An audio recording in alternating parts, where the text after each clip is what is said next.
Remember Peter? While Jesus is being tried before the Sanhedrin, and while he is being spat on and beaten, Peter is still there, warming himself by the fire.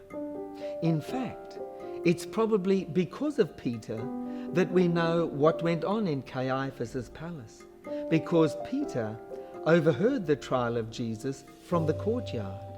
So now the story turns to Peter. While Peter was below in the courtyard, one of the servant girls of the high priest came by. When she saw Peter warming himself, she looked closely at him. "You also were with that Nazarene, Jesus," she said. But he denied it. "I don't know or understand what you're talking about," he said, and went out into the entryway.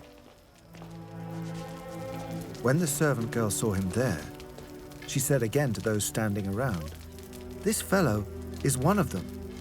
Again he denied it. After a little while, those standing near said to Peter, "Surely you are one of them, for you are a Galilean." He began to call down curses, and he swore to them, "I don't know this man you're talking about."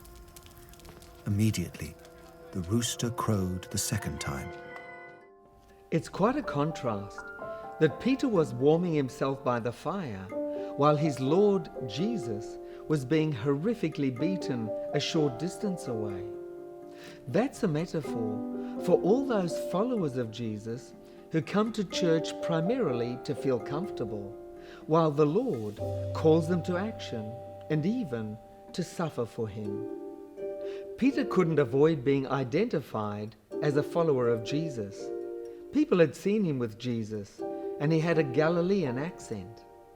So, to make sure that no one confused him with a follower of Jesus, Peter denied him a third time, with curses and swearing.